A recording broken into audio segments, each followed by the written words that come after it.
Ouvimos agora João Teixeira, Cybersecurity Architect da Bulwark, com a apresentação, modelação de ameaças e o retorno do investimento em segurança. Permitam-me, nos próximos 15 minutos, tentar-vos explicar porque é que a modelação de ameaças é o investimento em segurança com o maior retorno possível. Somos a Bulwark, uma empresa 100% nacional de cibersegurança, em que o foco principal é a segurança aplicacional. Eu sou o João Teixeira, é um prazer enorme poder estar aqui e partilhar este palco com vocês. A minha especialização é em segurança ofensiva e experiências de vida noutras andanças, efetivamente serei experiente em gerir risco e situações de crise nas mais variadas situações.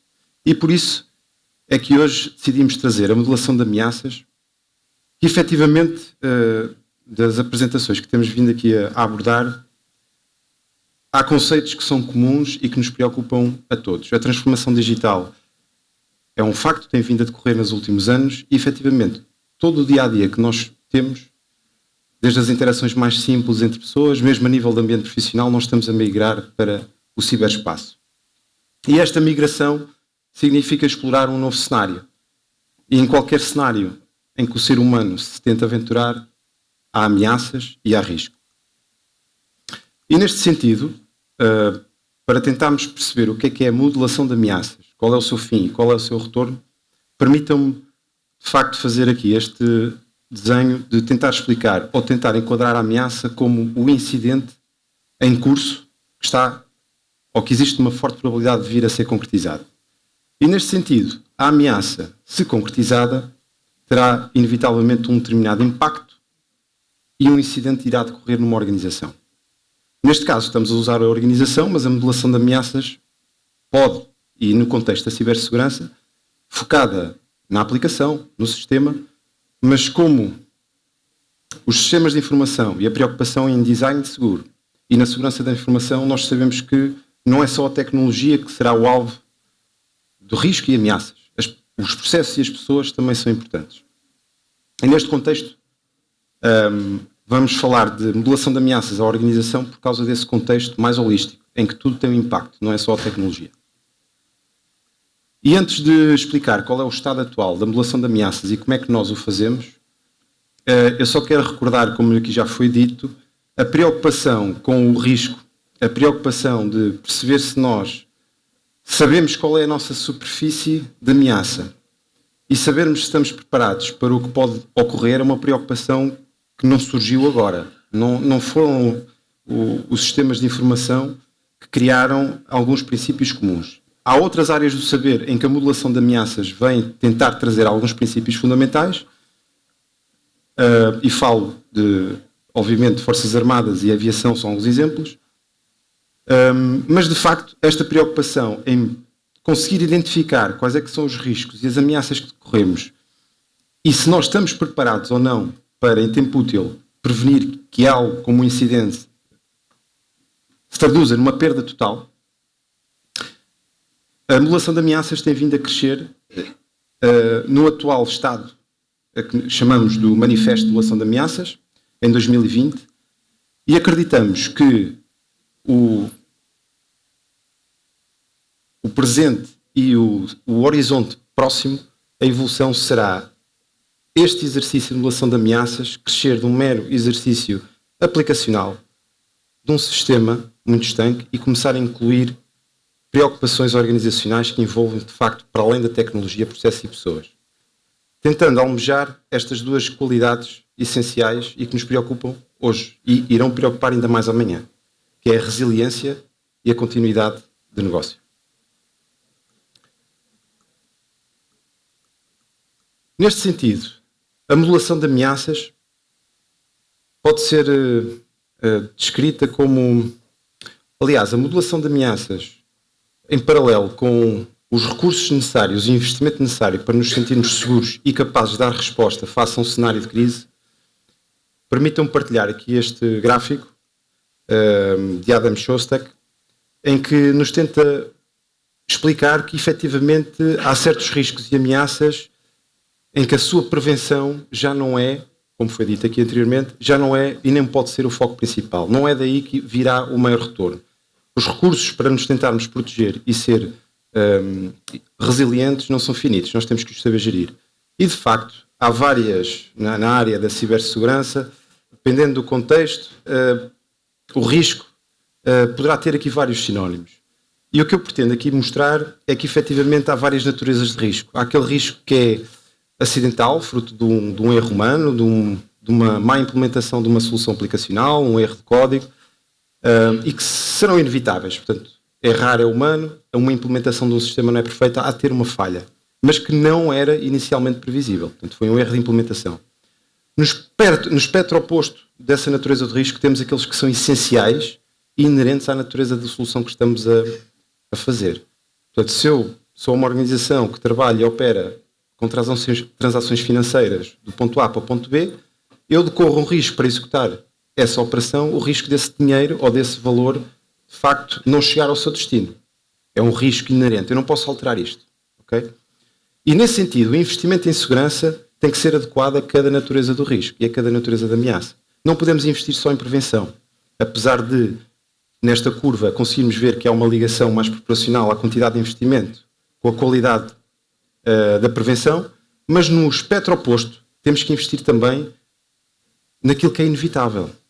O incidente, mais dia menos dia, vai ocorrer.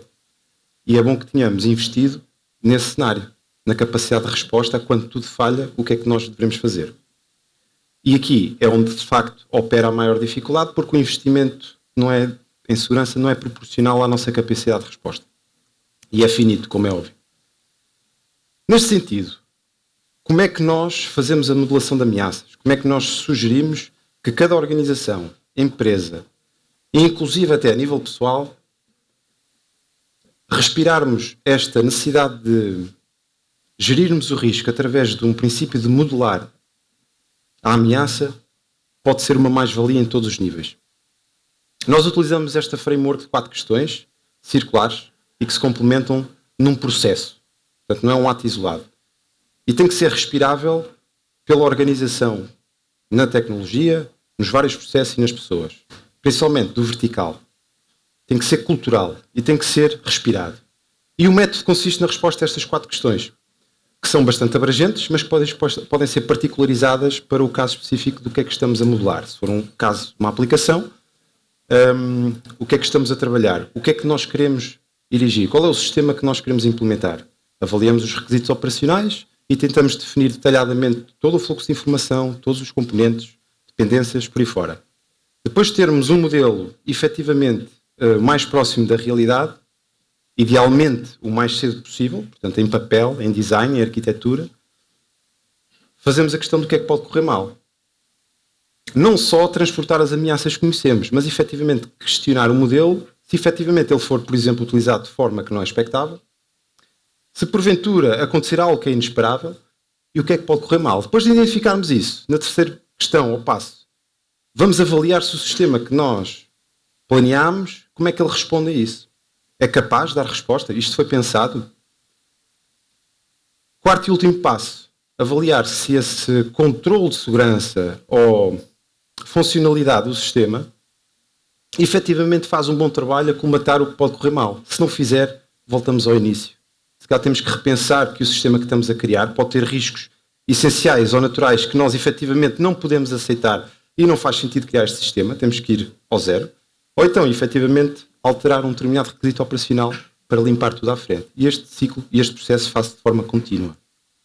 Na Balurk, o nosso foco é a segurança aplicacional. Nós fazemos isto embutido dentro do ciclo de vida de desenvolvimento de software, numa fase ideal o mais à esquerda possível, portanto, numa fase do planeamento. Porém, como é óbvio, isto pode ser feito em qualquer momento, ok? Mesmo que seja em ambiente de produção, implementação e, inclusive, aquilo que nós defendemos e que é o passo que tem que ser feito pelo management e qualquer organização e empresa é perceber que a modelação de ameaças e a preocupação com riscos e ameaças não é só tecnologia. Também temos que nos preocupar com processos e pessoas e, efetivamente, é possível fazer isto também a uma organização a nível de governança.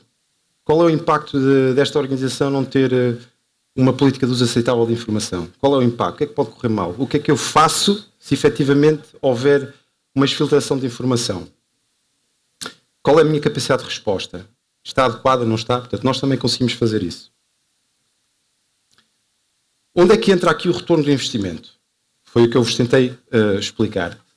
Se nós tivermos um exercício ou um investimento em segurança que nos consiga permitir identificar os limites da nossa operação, da nossa infraestrutura, da nossa organização, definir concretamente qual é o risco que nós corremos, face às ameaças que conhecemos, e antecipar, dentro do possível, se a nossa resposta é adequada e se temos performance para responder, efetivamente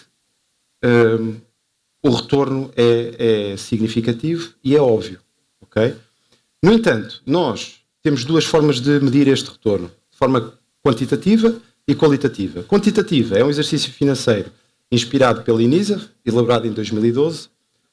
O Return of Security Investment deduz da fórmula do ROI, em que permite responder a estas três questões. Se o investimento que eu estou a fazer em segurança é de facto excessivo, se é o mínimo que eu preciso, qual é o impacto na produtividade que eu poderei obter se o investimento não for o suficiente, e o ROSI, um cálculo financeiro, permite-nos, se as variáveis forem todas preenchidas, gerir o equilíbrio desta balança, que é uma dor de cabeça, porque os recursos não são infinitos, ok?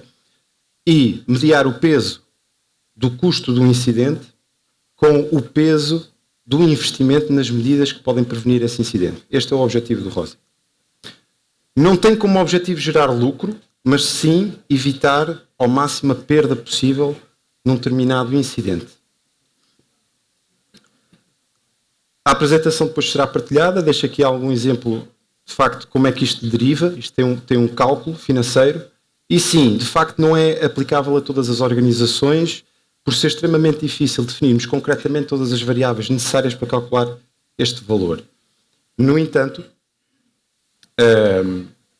é possível fazer uma análise qualitativa da aplicação da modulação de ameaças numa organização e neste contexto que eu vou aqui exemplificar, num foco de segurança aplicacional, a aplicação de modulação de ameaças no ciclo de vida de desenvolvimento de software. Seja em desenvolvimento, seja em ambiente de produção, seja em implementação. E nós sabemos que qualquer ciclo de vida do software ou sistema que estamos a operar, se for redigido e pensado na casa, temos o mais à esquerda possível uma fase de arquitetura, design, escrita do código, implementação. Pelo caminho há de haver alguns testes de segurança. Será inevitável que essa aplicação ou sistema sofrerá o seu primeiro incidente e que será mandatório exigir uma resposta por parte da organização ou de quem controla o sistema. E aqui temos dois cenários. O cenário do topo é a organização que utiliza ou que opera sem qualquer tipo de modulação de ameaças e em baixo com modulação de ameaças.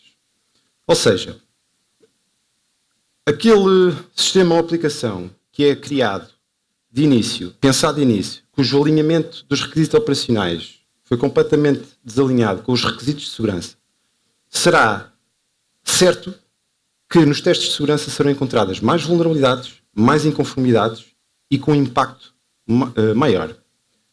E claro, quando se der um incidente, irá provavelmente dar-se com maior impacto e com maior frequência e um maior número de ocorrências.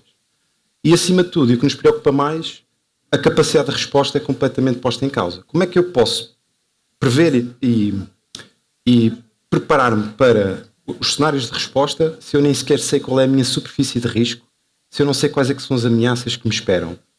Portanto, quando chegar este momento de resposta, estou completamente de mãos atadas e cego, é navegar sem horizonte claro. Okay? E responder depois, por fim, a esta questão é muito mais desconfortável e uma dor de cabeça para quem gere. Quando é que eu vou ter a continuidade restabelecida? Com que danos colaterais? Por fim, em contrapartida, uma organização que, de facto, utiliza a modulação de ameaças o mais cedo possível, conseguirá ter um alinhamento melhor dos requisitos operacionais com os requisitos de segurança, o número de vulnerabilidades de impacto será significativamente menor, o número de incidentes também menor e a resposta será mais confortável, porque eu consegui prever, dentro do que é possível, muito mais modelos de cenário de crise e de resposta e preparar-me para os mesmos. A resposta a esta questão será muito mais confortável. E o investimento, modulação de ameaças. Termino a apresentação com estas duas frases que para mim são icónicas. Uma é a lei de Murphy, que provém da aviação. que diz-nos que se alguma coisa vai correr mal, ou se alguma coisa pode correr mal, vai correr mal, é uma questão de tempo, ok? Qualquer sistema é falível. E quando isso acontecer, eu acho que a nível de implementação de medidas de segurança, mais vale nós medirmos várias vezes, pensar efetivamente várias vezes antes de entrar em produção, porque depois, se calhar, quando cortarmos, podemos cortar errado. E o custo de remediação é muito maior. Obrigado pela vossa atenção.